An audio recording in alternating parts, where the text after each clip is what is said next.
नमस्कार, मैं हूं आपके साथ कविता राणा। पानी की तरह बहे, बम की तरह ना फटे। जी हां, भाजपा द्वारा यही नसीहत इन दिनों राहुल गांधी को दी जा रही है, क्योंकि राहुल गांधी देश के चुनाव आयोग पर कथित चुनावी गड़बड़ का आरोप लगाते हुए सबूतों की तुलना परमाणु बम से कर रहे हैं और दूसरी तरफ ऑपरेशन सिंदूर को लेकर पीएम मोदी पर फायर हुए राहुल के जुबानी बाण थम नहीं रहे और अब इन्हीं जुबानी प्रहार के बीच मैदान में उतरी पीएम मोदी की शेरनी कांग्रेस की पूरी फौज को आईना भी दिखा रही है। पीएम मोदी पर फायर हुए राहुल गांधी, मैदान में उतरी मोदी की शेरनी नूपुर शर्मा, विपक्षी खेमे में मच गई खलबली।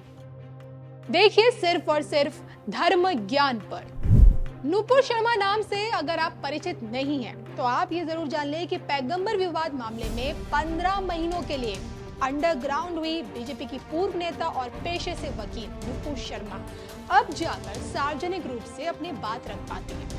आज के डेट में नूपुर शर्मा से पूरी इस्लामिक दुनिया परिचित है, क्योंकि साल 2022 में टीवी चैनल की एक डिबेट में नूपुर शर्मा ने पैगंबर मोहम्मद पर विवादित टिप्पणी की थी और जिसके चलते इस्लामिक देशों से लेकर देश की विपक्षी पार्टियों ने इनका पुरजोर विरोध किया।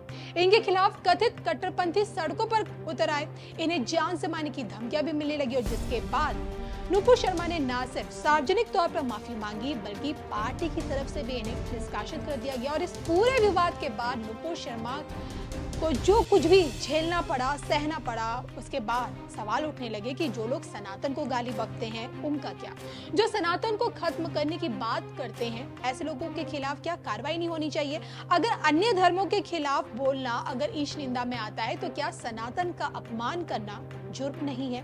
सर्वधर्म समभाव जिस भारत की अवधारणा रही है, वहां सनातन के अपमान को सहना क्या सनातनियों की सहनशीलता है या फिर कमजोरी? इस पर आप क्या सोचते हैं कमेंट करके बताइएगा जरूर। लेकिन अब ये भी जान लीजिए कि इस मानसून सत्र में संसद में जब 16 घंटों तक ऑपरेशन सिंदूर पर बहस छिड़ी, तो मोदी सरकार पर राहुल गांधी के आक्रामक तेवर पूरी दुनिया ने देखे।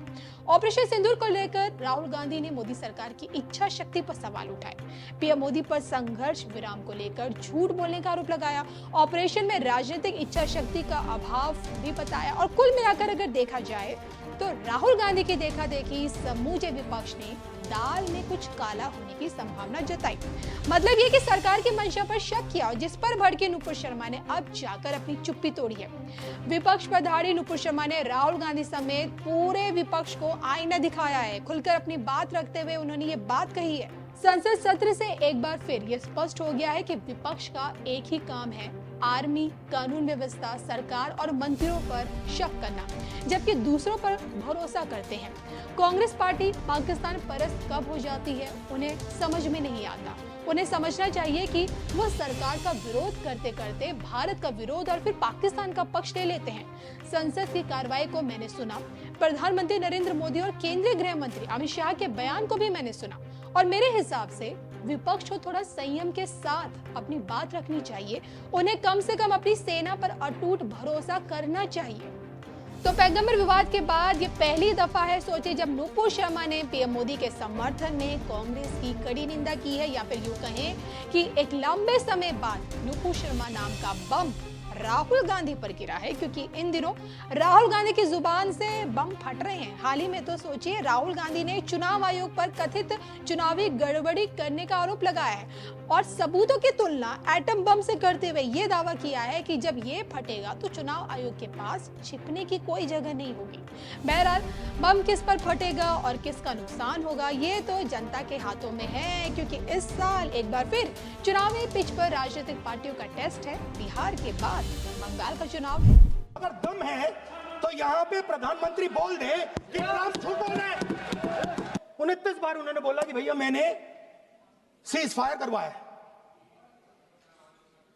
अच्छा, अगर वो झूठ बोल रहे हैं तो अपने भाषण में यहां प्रधानमंत्री कह दें कि वो झूठ बोल रहे हैं। यहां पे अगर दम है तो यहां पे प्रधानमंत्री बोल दे कि ट्रंप झूठ बोल रहे हैं। If he has the courage, if he has the courage, if he has the courage of Indira Gandhi, let him say here, let him say here that Donald Trump, you're a liar. That you did not make a ceasefire and that we did not lose any planes. Let him say it here.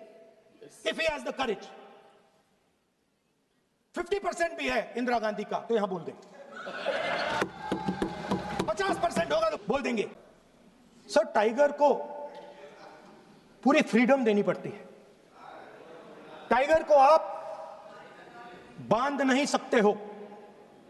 अगर आपने tiger से सच्चा काम लेना है, पूरा काम लेना है, तो आपको टाइगर को पूरी छूट देनी पड़ेगी।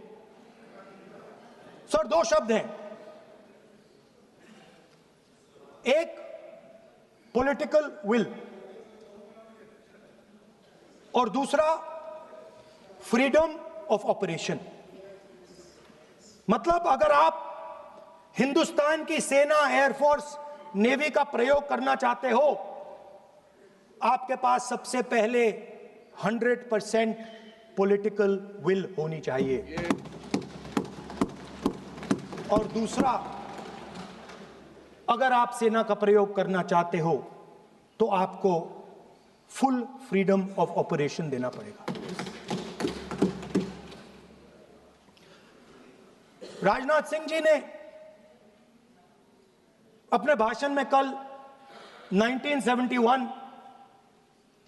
और सिंदूर का कंपैरिजन किया और मैं उनको याद दिलाना चाहता हूं, 1971 में पॉलिटिकल विल थी। इंडियन ओशन में 7th फ्लीट आ रही थी, हिंदुस्तान की ओर आ रही थी और उस समय के प्रधानमंत्री ने कहा, हमें जो बांग्लादेश में करना है हम करेंगे, आप आ जाओ, जितना आना है आ जाओ, हम करेंगे। Political will, without any confusion. Super power of the world is coming with its aircraft carriers, hundreds of aircraft, political will. The Prime Minister of India says, we don't care. Come. But हमारा जो काम है हम उसे पूरा करेंगे। General Manekshaw ने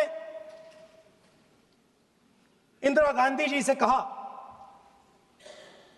कि मैं ऑपरेशन गर्मी में नहीं कर सकता हूं, नहीं करूंगा, मुझे 6 महीने चाहिए। इंदिरा गांधी जी ने उन्हें कहा, आपको 6 महीने चाहिए, 1 साल चाहिए, जितना भी आपको समय चाहिए आप लीजिए, क्योंकि आपको फ्रीडम होनी चाहिए, फ्रीडम ऑफ एक्शन आपको होना चाहिए, फ्रीडम ऑफ मैनूवर आपका होना चाहिए। 1 लाख पाकिस्तानी सोल्जर सरेंडर किए, एक नया देश बना। Sir, let us now move to Operation Sindoor. Yesterday I watched, Rajnath Singh ji का भाषण मैं सुन रहा था, and I listen quite carefully when people speak. And Rajnath Singh ji said that Operation Sindoor began at 1:05 in the morning. और उसके बाद उन्होंने कहा, he said, Operation Sindoor lasted 22 minutes. And then he said the most shocking thing. He said at 1:35, we called Pakistan. We called Pakistan at 1:35 and we told them that we have hit non-military targets and we do not want escalation. These are the words of the Defense Minister of India. Now, maybe he does not understand what he revealed.